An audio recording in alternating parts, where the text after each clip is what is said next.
नमस्कार, मैं हूं श्वेता झा और अगले 1 घंटे तक हम 3 एंकर्स मेरी सहयोगी नेहा बाथम और मीनाक्षी कटवाल स्टूडियो से आपके साथ रहेंगे और कोरोना से जुड़ी तमाम अपडेट आपको बताएंगे। साथ ही आपको बताएंगे कहां-कहां पर जाम की स्थिति लोगों को आज भी देखने को मिली। लेकिन इस बीच सबसे बड़ी खबर सबसे पहले, देश में एक बार फिर लॉकडाउन बढ़ सकता है। सूत्रों के हवाले से खबर आ रही है कि लॉकडाउन 5 पर विचार किया जा सकता है और इस पर प्रधानमंत्री मोदी मन की बात में चर्चा कर सकते हैं। लॉकडाउन 5 2 हफ्ते का हो सकता है। नया बिल्कुल, और लॉकडाउन के अगले दौर में 11 शहरों में छूट की कोई संभावना नहीं दिखाई दे रही है। देश के 70% मामले इन्हीं 11 शहरों से हैं, इसीलिए इन्हीं 11 शहरों को चिन्हित किया गया है। इन्हीं पर अब ये लॉकडाउन 5 लागू हो सकता है और इस पर प्रधानमंत्री मोदी मन की बात में बता सकते हैं विस्तार से। मीनाक्षी, अब सबके जहन में सवाल ये आ रहा है कि इस दौरान क्या छूट मिलेगी, क्या प्रतिबंध लगे रहेंगे।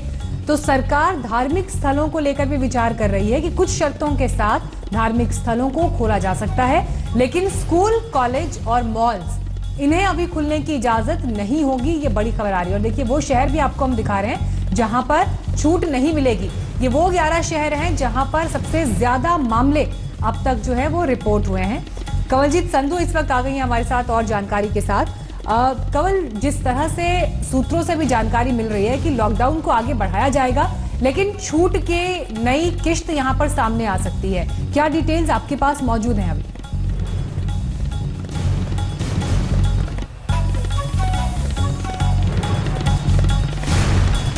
कंवल, आप तक आवाज पहुंच रही है? चलिए कंवलजीत से हम फिर संपर्क करेंगे, लेकिन इस बीच आपको हम लगातार ये बता रहे हैं कि लॉकडाउन 5.0 यानी अब जब 5वें दौर में लॉकडाउन को बढ़ाया जाएगा तो इसका स्वरूप क्या हो सकता है। शुरुआत में जो खबर सामने आ रही है, उन 11 शहरों पर तो पाबंदी वैसे ही जारी रहेगी, वहां पर कोई छूट नहीं होगी जहां पर सबसे ज्यादा केसेस हैं। लेकिन इस बात पर विचार कर रही है सरकार कि धार्मिक स्थलों को खोला जा सकता है कुछ शर्तों के साथ, लेकिन स्कूल, कॉलेज, मॉल यहां पर कोई छूट नहीं हो सकती। और नया देखिए, कल ही हम खबर ये भी दिखा रहे थे कि कैसे जो जिम एसोसिएशन है वो भी सरकार से ये मांग कर रहा है कि उन्हें भी छूट दी जाए। यानी उम्मीद यहाँ पर कई स्तरों पर अलग अलग क्लासेस की तरफ से सामने आ रही है। बिल्कुल, और हमने ये भी दिखाया था आपको कि किस तरीके से अब मंदिर खोले जा सकते हैं कर्नाटक में, लेकिन इसको लेकर भी विवाद छिड़ गया है। अगर मंदिर खुलेंगे तो बाकी धार्मिक संस्थान क्यों नहीं, ये सवाल लगातार पूछा जा रहा है। बहरहाल आगे बढ़ेंगे, बात करेंगे राहुल गांधी की, जिन्होंने एक दिन पहले लॉकडाउन को फेल कहकर सरकार को चुनौती दी थी और आज सरकार की तरफ से रविशंकर प्रसाद ने इसका जवाब चुन कर दिया है। श्वेता, बिल्कुल, और सरकार की तरफ से कहा गया है कि राहुल को देश की फिक्र नहीं है और वो देश को भ्रमित करने वाला लगातार बयान दे रहे हैं। मीनाक्षी, अब सरकार जोर देकर यह कह रही है कि कोरोना की कोई वैक्सीन नहीं है और ऐसे में लॉकडाउन ही एक रास्ता बचता है। नरेंद्र मोदी जी ने कहा था कि 21 दिन में कोरोना की लड़ाई जीती जाएगी। 4 लॉकडाउन हो गए, तकरीबन 60 दिन हो गए।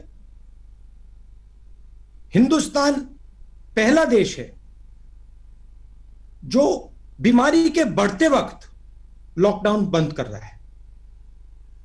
चाहे वो जापान हो, चाहे वो कोरिया हो, चाहे वो जर्मनी हो, फ्रांस हो, सब के सब ने लॉकडाउन जब बंद किया जब बीमारी घटनी शुरू हुई थी। तो यह बात क्लियर है, स्पष्ट है कि हिंदुस्तान का लॉकडाउन फेल हुआ है। जो लक्ष्य नरेंद्र मोदी जी का था वो लक्ष्य पूरा नहीं हुआ। तो 142 करोड़ की आबादी, 15 देशों की कुल दुखद मृत्यु 3,43,562। भारत की आबादी 137 करोड़, कुल डेथ 4,345 और रिकवरी कितनी है 64,239, मोर देन 41%। मृत्यु कहीं भी हो दुर्भाग्यपूर्ण है, लेकिन कोरोना की कोई दवा नहीं, दुआ है और लॉकडाउन है। तो लॉकडाउन करके माननीय प्रधानमंत्री नरेंद्र मोदी जी ने जो हिम्मत दिखाई है, जो देश को नेतृत्व दिया है, जो पूरे देश को एक साथ जोड़कर काम करने की कोशिश की है, उसका यह फायदा है। Mister Rahul Gandhi, the Prime Minister Narendra Modi is playing from the front foot, and because he is playing from the front foot, उसका नतीजा हमारे सामने है, ये उनको समझने की जरूरत है। रविशंकर प्रसाद ने साफ कह दिया है कि अगर वाकई लॉकडाउन गलत फैसला था तो कांग्रेस की जो सरकारें हैं वहां पर क्यों नहीं राहुल गांधी ने अपने मन की चला ली। खैर, रुक करेंगे अगली खबर का। आपको बता दें कि इंतजार हो रहा था घरेलू उड़ान के भरने का। 25 मई से घरेलू विमान की शुरुआत भी हो गई, लेकिन सफर के साथ नई नई मुश्किलें भी सामने आ रही हैं। मीनाक्षी, अब खबर यह है कि 25 मई की फ्लाइट सफर करने वाले 2 मुसाफिर कोरोना पॉजिटिव हो गए हैं और नया लोगों के मन में सवाल यह है कि अब यहां से आगे क्या होगा अगर ये हालात हैं तो। बिल्कुल, अगर जरूरी हो तभी आपको डोमेस्टिक फ्लाइट से सफर करना चाहिए, ये हिदायत दी जा रही है, क्योंकि ये जो संक्रमित लोग हैं ये एसिम्प्टोमेटिक थे, इन्होंने सफर किया और उसके बाद एहतियात बरते जा रहे हैं कि कहीं आगे ये संक्रमण और ना फैले। इसके चलते ही क्रू मेंबर्स को यहाँ पर क्वारंटीन करने का आदेश दिया गया है।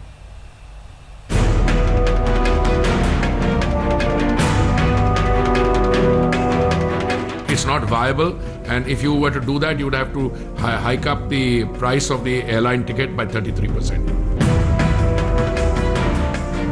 जिस हवाई सेवा की शुरुआत बेहद उम्मीदों के साथ की गई, उस पर शुरुआत में ही सवाल उठने लगे हैं। सवाल ये कि क्या कोरोना काल में हवाई सेवा सुरक्षित है, और ये भी कि कोरोना के संक्रमण को देखते हुए हवाई सेवा कितनी सुरक्षित है। ये सवाल इसलिए उठ रहे हैं क्योंकि 25 मई से घरेलू विमान की शुरुआत हुई और 2 फ्लाइट में कोरोना मरीज यात्रा करते हुए पाए गए। इनमें एक फ्लाइट एयर इंडिया की थी और दूसरी फ्लाइट इंडिगो की। एयर इंडिया की फ्लाइट दिल्ली से लुधियाना जा रही थी। इसमें एयरलाइंस के सिक्योरिटी डिपार्टमेंट में काम करने वाला एक कर्मचारी कोरोना पॉजिटिव पाया गया। इस फ्लाइट के सभी मुसाफिरों को स्टेट क्वारंटीन में भेज दिया गया। 25 मई को चेन्नई से कोयम्बटूर गए इंडिगो की फ्लाइट में एक मुसाफिर कोरोना पॉजिटिव पाया गया। कोरोना मरीज और क्रू के सारे सदस्यों को क्वारंटीन कर दिया गया। जिसे आप नो टॉलरेंस जोन बता रहे थे और ये दावा किया जा रहा था कि कोई भी आदमी कोरोना का हल्का सा भी लक्षण होगा उसे घर भेज दिया जाएगा, वो लोग विमान से यात्रा पूरी करके कैसे पहुंचे? और साथ ही आपने सारी सीटों पर यात्री बिठा रखे हैं और कितने लोग अब इनकी वजह से गच्चे में पड़ते हैं, मुश्किल में पड़ते हैं, ये तो सरकार ही जवाब देगी। नागरिक उड्डयन मंत्रालय ने घरेलू विमान सेवा की शुरुआत तो कर दी है, लेकिन सफर के जोखिम अब भी अपनी जगह पर मौजूद हैं। खासकर विमान के अंदर सोशल डिस्टेंसिंग को लेकर सरकार ने तय किया है कि 3 सीट पर 3 यात्री ही बैठेंगे, यानी कोई गैप नहीं होगा, क्योंकि विमान कंपनियां घाटा बर्दाश्त करने की हालत में नहीं है। Even if you keep the middle seat vacant, you will have a situation that the prescribed distance for social distancing is not followed. So, and therefore, it's not viable.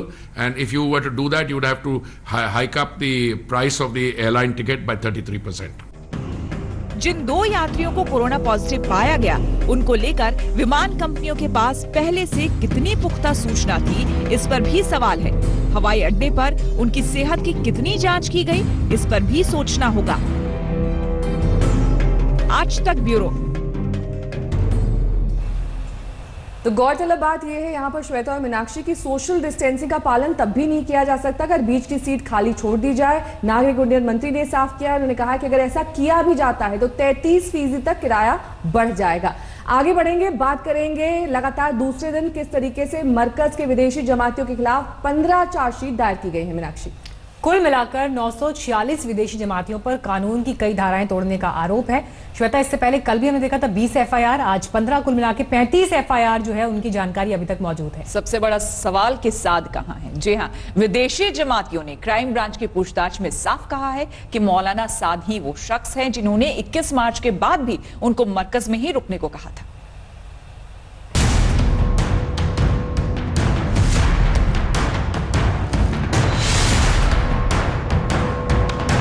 Delhi police की क्राइम ब्रांच के इन जवानों के हाथों में ये जो 15,000 से ज्यादा पन्नों के दस्तावेज हैं, इसमें मौलाना साद की मुश्किलों के इजाफे का पूरा सामान मौजूद है।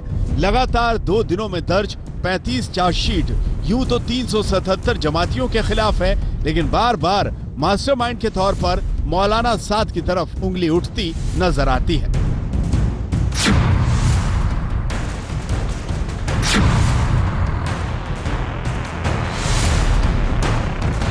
चार्जशीट भले ही 946 विदेशी जमातियों पर हो रही हो, लेकिन कच्चा चिट्ठा साद का इसलिए खुल रहा है क्योंकि इसमें जमातियों के बयान दर्ज हैं। जमातियों ने साफ तौर पर कहा कि कि मौलाना साद ने ही उनको 21 मार्च के बाद भी मरकज में जमे रहने को कहा था। यानी जब दिल्ली और देश पर कोरोना की मुसीबत थी तब साद सैकड़ों जमातियों को रोके हुए था। यही बात साद पर शिकंजा कसने के लिए काफी है। ये भी कहा गया कि टूरिस्ट वीजा पर आकर जमाती मरकज के कार्यक्रम में शामिल हुए। क्राइम ब्रांच के सूत्रों के मुताबिक इन विदेशी जमातियों के जरिए मौलाना साद पर आसानी से शिकंजा कसा जा सकता है, क्योंकि इन विदेशी जमातियों ने पूछताछ में खुलासा किया कि 20 मार्च के बाद भी मरकज में उन्हें रुकने के लिए मौलाना साद ने कहा था। उसके अलावा चार्जशीट में मरकज के मैनेजमेंट का भी जिक्र किया गया है। इसके अलावा हम आपको बता दें कि इन सभी विदेशी जमातियों को सरकार ने ब्लैक लिस्टेड कर दिया है और इनका वीजा कैंसिल कर दिया है। जमातियों पर कई धाराओं में ये चार्जशीट दायर की गई है। आपको बताते हैं कि साद के इशारे पर जमातियों ने कौन से नियम कायदे तोड़े जिससे कोरोना जैसी महामारी तेजी से फैली। चार्जशीट के मुताबिक जमातियों ने महामारी कानून के तहत सरकार की गाइडलाइंस को नहीं माना, आपदा कानून के नियम कायदे तोड़े, धारा 144 का उल्लंघन किया, ऐसी लापरवाही बरती जिसमें कोरोना इन्फेक्शन फैले, कोरोना को लेकर क्वारंटीन नियमों को तोड़ा। मरकज से निकलकर 946 विदेशी जमातियों को 5 क्वारंटीन सेंटर में रखा गया है। इनसे पूछताछ हो चुकी है, इनके पासपोर्ट जब्त हो चुके हैं। मंगलवार की चार्जशीट पर कोर्ट को 12 जून को संज्ञान लेना है, लेकिन यह मामला अपने मुकम्मल अंजाम तक तब पहुंचेगा जब मौलाना साद गिरफ्तार होगा। पूनम शर्मा के साथ अरविंद ओझा, दिल्ली आज तक।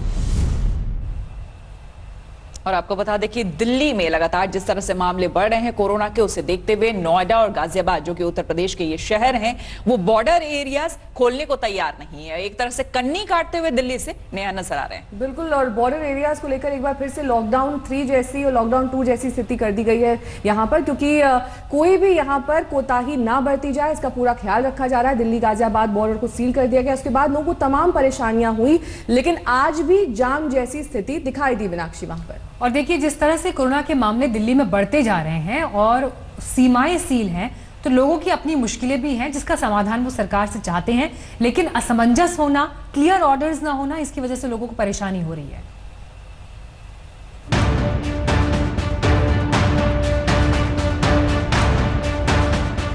लगातार तीसरे दिन दिल्ली गाजियाबाद सीमा पर अफरा तफरी जैसे हालात दिखे। लोग आने जाने पर तुले थे और पुलिस नियमों का डंडा थामे तैनात बैठी थी। कार, 2 व्हीलर और बड़ी गाड़ियों के शोर में प्रशासन का फरमान सख्ती से समझा जा रहा था कि दिल्ली में आना जाना मना है। सबसे ज्यादा हालात तो सुबह सुबह बेकाबू रहे, जब लोग गाड़ियों के साथ दफ्तर को निकले लेकिन सीमा पर फंस गए। दरअसल जिस तरीके से कोरोना के मामले बढ़ते जा रहे हैं, उसके बाद एक बार फिर से गाजियाबाद डीएम की तरफ से कह दिया गया था कि बिना जरूरी कोई भी गाड़ी दिल्ली से गाजियाबाद में एंट्री नहीं करेगी, पास जरूरी है। उसकी वजह से जो बॉर्डर एरिया है, बॉर्डर एरिया में आप देख लीजिए बैरिकेड लगाई गई है पुलिस की तरफ से, और एक एक गाड़ियों को पूरी तरीके से चेक करने के बाद ही आगे जाने दिया जा रहा है। तो जिसकी वजह से यहाँ पर आप देखिए बेहद लंबा जाम लग गया है। ये पूरी गाड़ियां आप देखिए, ये पूरा जाम लग गया है। और दिल्ली में कोरोना के तेज होते मामलों के बीच यूपी के शहरों ने दिल्ली से जैसे नाता तोड़ लिया है। न आना है न जाना, बस दिल्ली से दूर रहना है। ताजे आंकड़ों के हिसाब से दिल्ली में कुल मामले 14,500 तक जा पहुंचे हैं, तो मौतें भी 250 के पार हैं। यानी दिल्ली खुलती जा रही है और डरती डराती जा रही है। दिल्ली का हाल देखकर नोएडा के बाद गाजियाबाद ने भी दरवाजे बंद कर लिए हैं। हालांकि नोएडा गाजियाबाद से दिल्ली के सफर में पास वालों की चल रही है, लेकिन बाकी लोग अगले हुक्म तक बॉर्डर से दूर ही रहें। दिल्ली से हिमांशु मिश्रा के साथ आज तक ब्यूरो। भारतीय वायुसेना को आज नई ताकत मिली जब 18वीं स्क्वाड्रन के रूप में 18वीं स्क्वाड्रन को नए रूप में आज लॉन्च किया गया है। और खास बात ये रही कि इसका हिस्सा बना भारत का अत्याधुनिक लड़ाकू विमान तेजस, और साथ ही इस मौके पर वायुसेना ने अपने अध्यक्ष RKS भदौरिया के साथ तेजस ने उड़ान भरी।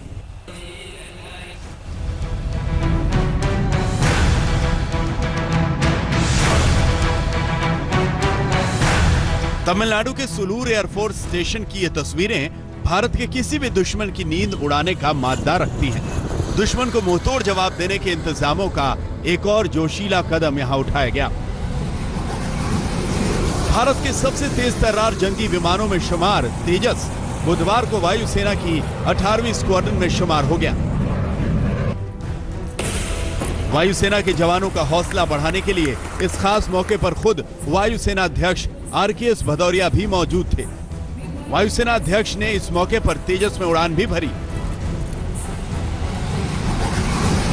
अब जरा 18वीं स्क्वाड्रन की एक सबसे बड़ी खूबी भी जान लीजिए। इसको कश्मीर के रक्षक के तौर पर पहचान मिली है। तेजस से लैस 18वीं स्क्वाड्रन को नए रूप से लॉन्च करने का यह मौका भी खास है। चीन के साथ तनातनी के इस दौर में भारतीय वायुसेना को नई ताकत मिली है। जाहिर तौर पर देश के दुश्मनों के लिए संदेश बेहद साफ है। संदेश ये कि भारत को कमजोर समझने की भूल उनको भारी पड़ सकती है। और अब जरा उस तेजस के बारे में भी कुछ जान लीजिए जिसकी दुनिया में चर्चा है। तेजस भारत में ही निर्मित हल्का लड़ाकू विमान है। यह सुपरसोनिक विमानों की चौथी पीढ़ी का विमान है। तेजस को भारत में ही बनाया गया है। सुपरसोनिक विमानों में यह सबसे छोटा और सबसे हल्का है। दुश्मनों के किसी भी ठिकाने को ध्वस्त करने का इसमें मादा है। चौथी पीढ़ी का स्वदेशी विमान है तेजस। ये फ्लाई बाय वायर उड़ान नियंत्रण प्रणाली से लैस है। मल्टी मोड रडार से भी इसको लैस किया गया है। कुल मिलाकर तेजस से सजी 18वीं स्क्वाड्रन और हमारी वायुसेना को नई बुलंदी मिली है और देश की सरहदों की हिफाजत का हमारा भरोसा और मजबूत हुआ। आज तक ब्यूरो।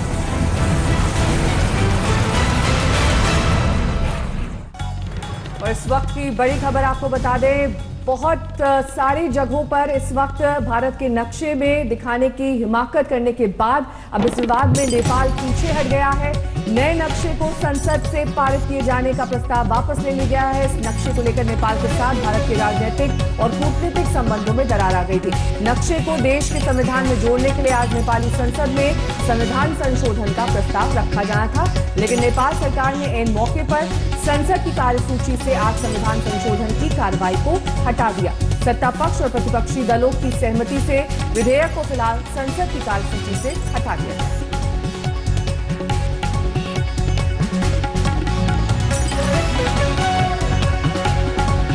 LAC पर भारत और चीन के बीच पिछले कुछ दिनों से तनाव बढ़ता जा रहा है। तनाव की शुरुआत चीनी सैनिकों के सरहद लांघने से हुई थी। मीनाक्षी, अपने सैनिकों को जंग के लिए तैयार रहने के शी जिनपिंग के बयान के बाद ये तनाव और बढ़ गया है। चीन से तकरार के मुद्दे पर कल प्रधानमंत्री की अगुवाई में एक बैठक भी हुई है। नेहा, और बिल्कुल भारत ने 2 टूक ये कह दिया है कि चीनी हथकंडों के आगे हम झुकने वाले नहीं।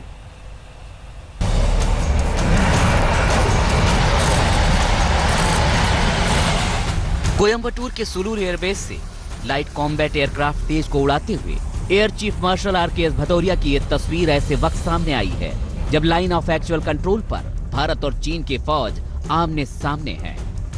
इस उड़ान के साथ तेजस की दूसरी स्क्वाड्रन वायुसेना में शामिल हो गई। इस स्क्वाड्रन का नाम फ्लाइंग बुलेट्स दिया गया है, जिसकी शुरुआत वायुसेना प्रमुख air chief marshal RKS Bhadauria ने खुद की थी।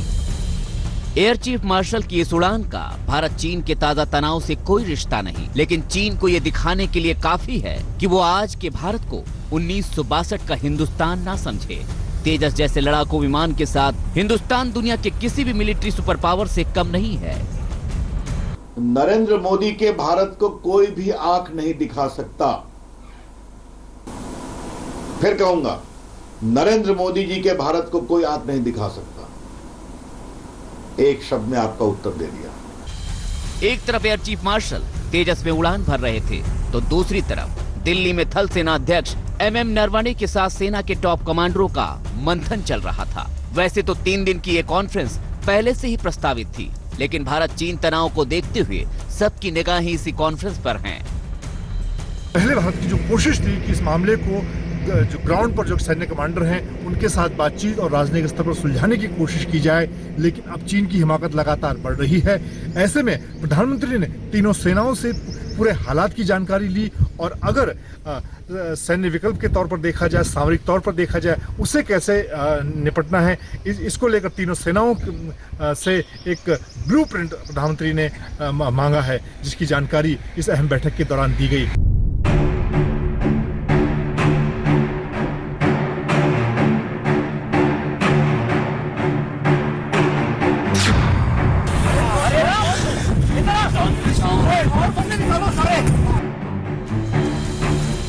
दरअसल चीन ने भारत के संयम का इम्तिहान एक बार फिर लेने की हिमाकत की है। सीमा विवाद के बहाने लद्दाख के उस इलाके में घुसने की जरूरत की है जिसे भारत अपना मानता है, जिसकी एक एक इंच जमीन भारत की है। वो इलाका जहां भारत और चीन अपने अपने हिस्से में पेट्रोलिंग किया करते थे और फिर लौट जाते थे। इस बार वहां चीन ने पक्के कैंप बना लिए। न सिर्फ कैंप बनाए बल्कि अपने हजारों सैनिकों को भी वहां तैनात कर दिया। चीन की इन हरकतों की भनक लगते ही भारतीय वायुसेना ने उसे मुंहतोड़ जवाब देने की तैयारी शुरू कर दी। भारतीय फौज पूरी मुस्तैदी और ताकत के साथ उस इलाके में चीनी फौज के सामने डटी हुई है। इधर दिल्ली में भी जबरदस्त हलचल है। देश की सुरक्षा से जुड़े 5 दिग्गज तुरंत सक्रिय हो गए। Chief of defence staff general Bipin Rawat और राष्ट्रीय सुरक्षा सलाहकार अजित डोभाल ने पीएमओ में प्रधानमंत्री के साथ लंबी बैठक की। बैठक में रक्षा मंत्री राजनाथ सिंह भी मौजूद थे। इससे पहले एक बैठक रक्षा मंत्री राजनाथ सिंह के घर पर भी हुई। बैठक में तीनों सेनाओं के प्रमुख और chief of defence staff general Bipin Rawat शामिल हुए। करीब 1 घंटे तक लद्दाख में चीन को सबक सिखाने पर बातचीत हुई। सूत्रों की माने तो रक्षा मंत्री को बताया गया कि इतनी बड़ी तादाद में सैनिकों को भेजा जा रहा है कि चीन को माकूल जवाब दिया जा सके। हमें ऐसे वातावरण के अंदर संयम की, धैर्य की और सूझबूझ की जरूरत है और ये तीनों चीज हमारे प्रधानमंत्री जी के अंदर है, ये तीनों चीज इस सरकार के अंदर है और हमारी सरकार अपनी सेनाओं के साथ बहुत अच्छे तरीके से इस सिचुएशन के साथ डील करेगी। कोई इसके अंदर भय की बात नहीं। सूत्रों की माने तो बैठक में यह भी तय किया गया कि अगर चीन बातचीत और कूटनीति से मान जाता है तो अच्छी बात है, वरना उसे उसकी ही भाषा में करारा जवाब दिया जाएगा। अगर चीन आंख दिखाता है तो उससे आंख दिखाकर निपटा जाएगा। चीन के अंदर जब भी वो चाहते हैं कि लोगों का ध्यान दूसरी तरफ बंटे, ऐसी चीजें होती हैं। कोई इसमें नई चीज नहीं है। पहले अगर कुछ नफरी थी उसमें अगर बढ़ोतरी हो जाती है, कोई इसमें बात नहीं है। हमारी भी बढ़ोतरी होती है लेकिन हम किसी को बताते नहीं है। मुझे पूरा भरोसा है हमारे तीनों सेनाओं के अंगों पर कि वो किसी भी चुनौती का सामना करने को तैयार है। उनको अपना काम करने दें। सरकार इस चीज पर निगाह बनाए हुए है। सरकार में अलग अलग जगह पर अलग अलग काम होता है। कुल मिलाकर चीन को यह बताने की कोशिश है कि वो आज के भारत को 1962 का भारत हरगिज न समझे। तब से अब तक हिंदुस्तान काफी बदल चुका है। अब हर गुस्ताखी का जवाब देने के लिए हिंदुस्तान तैयार है। अभिषेक भल्ला के साथ मंजीत नेगी, दिल्ली, आज तक। भारत चीन तनाव के बीच लद्दाख में लाइन ऑफ एक्चुअल कंट्रोल यानी कि LAC पर गतिविधियां तेज हो गई हैं। स्थानीय लोगों का ये कहना है कि ऐसी हलचल उन्होंने पहले कभी नहीं देखी है। चीन की हरकतें देखकर भारत ने भी यहां अपने सैनिकों की तैनाती को बढ़ा दिया है। पर्यटकों की आवाजाही पर भी रोक लग गई है। आम लोगों की आवाजाही पर रोक है। आज तक आपको दिखा रहा है LAC से एक एक्सक्लूसिव रिपोर्ट, जहां ताजा हालात में कोई चैनल नहीं पहुंचा। आमतौर पर शांत दिखने वाले लद्दाख में लाइन ऑफ एक्चुअल कंट्रोल के आसपास सेना की हलचल बढ़ गई है। देश के आन बान और शान की रखवाली के लिए सैनिकों की आवाजाही जारी है। LAC की हलचल से आपको रूबरू कराने के लिए आज तक की टीम भी ग्राउंड जीरो पर मौजूद है। भारत और चीन के बीच तनाव लाइन ऑफ एक्चुअल कंट्रोल पर बढ़ रहा है। यही कारण है कि प्रशासन ने फिलहाल लाइन ऑफ एक्चुअल कंट्रोल से सटे इलाकों में पर्यटकों की आवाजाही पर रोक लगाई है। इतना ही नहीं बल्कि आम लोगों की हरकतों पर भी नजर रखा जा रहा है। लद्दाख क्षेत्र में पेंगोंग लेक ही पर्यटकों की सबसे पसंदीदा जगह है और फिलहाल वो पर्यटकों के लिए बंद कर दी गई है। करीब 22 दिन हो गए जब चीन के सैनिकों ने भारतीय सैनिकों के साथ यहाँ धक्का मुक्की की थी। 20 दिन पहले चीनी हेलीकॉप्टर्स भारतीय वायु सीमा के करीब आ गए थे, लेकिन भारत के फाइटर्स विमानों ने लेह एयरबेस से उड़ान भरकर उन्हें खदेड़ दिया था। सैटेलाइट तस्वीर से भी चीन की हिमाकत की पोल खुल चुकी है। स्थानीय लोग बताते हैं कि सरहद पर तनाव की ऐसी गतिविधि उन्होंने पहले नहीं देखी थी। लद्दाख में लाइन ऑफ एक्चुअल कंट्रोल के आसपास रहने वाले लोगों का कहना है कि दशकों में उन्होंने इस तरह का तनाव नियंत्रण रेखा पर नहीं देखा है। जिस अंदाज से भारतीय सेना की गतिविधियां यहां पर देखी जा रही हैं, दरअसल जिस अंदाज से चीन ने भारतीय इलाके में घुसपैठ की है, फिलहाल अभी सेना और प्रशासन की तरफ से यही कोशिशें चल रही हैं कि चीनी सेना भारतीय इलाके से वापस लौटे जिस तरह पहले हुआ था। लेकिन यदि ये नहीं होता है तो जाहिर है कि कहीं न कहीं तनाव की स्थिति बनी हुई है।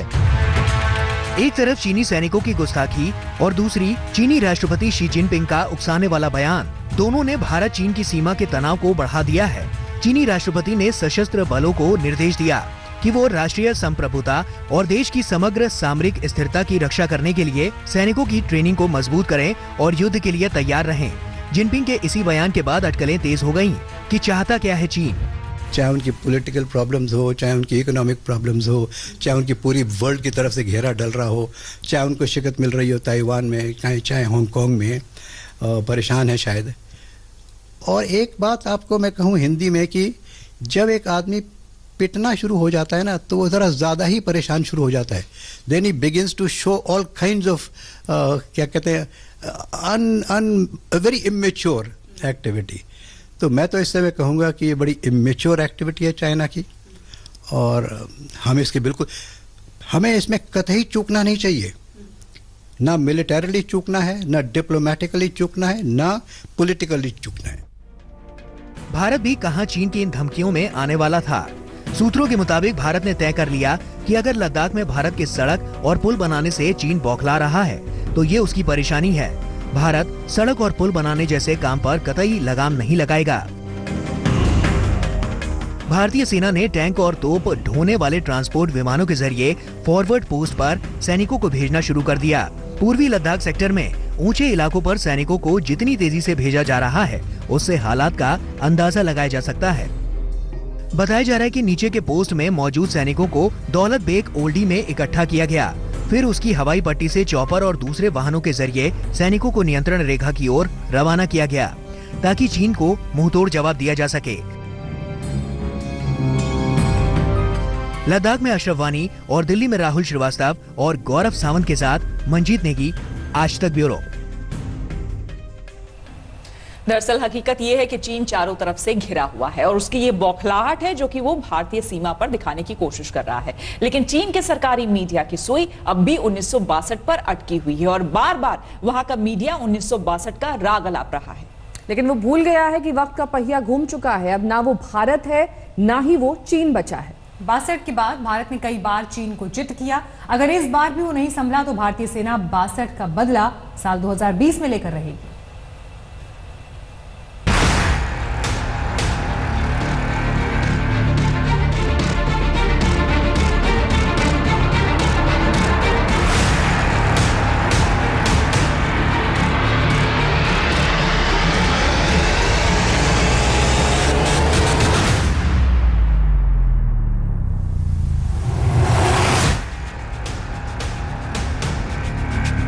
लद्दाख से लेकर सिक्किम तक चीन धौंस जमा रहा है। इस महीने की शुरुआत में उसकी हरकतें बढ़ी तो भारतीय सैनिकों ने उसी की भाषा में जवाब दिया। भारत चीन को बता देना चाहता है कि वो चीन की हर हरकत का जवाब देगा। इस बात से चीन बौखला गया है। बीजिंग में उसके विदेश मंत्री ने 2 दिन पहले लंबी प्रेस कॉन्फ्रेंस की, लेकिन भारत चीन की तनातनी पर कुछ नहीं कहा। मगर हर बार 1962 का राग अलापने वाले चीन का सरकारी मीडिया भारत को 1962 के युद्ध की याद दिलाना नहीं भूला। चीन के सरकारी अखबार ग्लोबल टाइम्स में लद्दाख में तनातनी पर लिखा है, अमेरिका के साथ चीन के रिश्ते भले ही अभी ठीक नहीं चल रहे, लेकिन उसकी अंतर्राष्ट्रीय स्थिति 1962 से बहुत बेहतर है, जब भारत को चीन के हाथों करारी शिकस्त झेलनी पड़ी थी। तब दोनों की ताकत लगभग बराबर थी, लेकिन आज चीन की जीडीपी भारत से 5 गुना है। उम्मीद है भारत सरकार, सेना, बुद्धिजीवी और मीडिया चीन के बारे में अपनी समझ बढ़ाएंगे। अगर चीन 1962 की याद दिलाता है तो वो 1967 को याद कर ले, जब हमारे जाबाज सैनिकों ने चीन को सबक सिखाया था। उस समय नाथुला दर्रे में सीमा विवाद को लेकर पहले दोनों तरफ के सैनिकों के बीच धक्का मुक्की हुई थी। फिर चीनी सैनिकों ने अचानक ही बिना किसी चेतावनी के भारतीय सैनिकों पर अंधाधुंध गोलीबारी शुरू कर दी थी। शुरुआत में भारतीय सेना को नुकसान उठाना पड़ा, करीब 70 सैनिक शहीद हो गए, लेकिन उसके बाद बहादुर जवानों ने ऐसा पलटवार किया कि खुद चीन ने माना कि उसके 400 से ज्यादा सैनिक ढेर हो गए, उसके कई बंकर तबाह हो गए। भारतीय सेना की ताकत के आगे चीन को पीछे हटना पड़ा। यही नहीं, 1986-87 में भी जनरल सुंदर जी के नेतृत्व में ऑपरेशन फाल्कन के तहत भारत ने चीन को करारा जवाब दिया था। अरुणाचल के नामकाचू तक जनरल सुंदर जी ने हेलीकॉप्टर के जरिए भारतीय सैनिकों को पहुंचाकर चीन को हैरान कर दिया था। इसके बाद ही भारत ने अरुणाचल प्रदेश को पूर्ण रूप से राज्य का दर्जा दिया था, जिसकी वजह से चीन आज भी तिलमिलाता रहता है। वहीं हमेशा 1962 का राग अलापने वाले ग्लोबल टाइम्स को याद रखना चाहिए कि जहां चीन ने वियतनाम युद्ध के बाद कोई युद्ध नहीं लड़ा है, वहीं भारत ने पाकिस्तान से 1971 और फिर करगिल युद्ध लड़ा। यही नहीं, आज भी वो पाकिस्तान के साथ साथ चीन के हमलों का जवाब देने के लिए युद्ध जैसी तैयारी रखता है। मनजीत नेगी, दिल्ली, आज तक। नमस्कार, मैं हूं अंजना ओम कश्यप। हमें उम्मीद है ये वीडियो आपको पसंद आया होगा। लेटेस्ट खबरों के लिए यूं ही देखते रहिए आज तक, और इस वीडियो के पसंद आने पर लाइक, शेयर एंड सब्सक्राइब करना ना भूलें।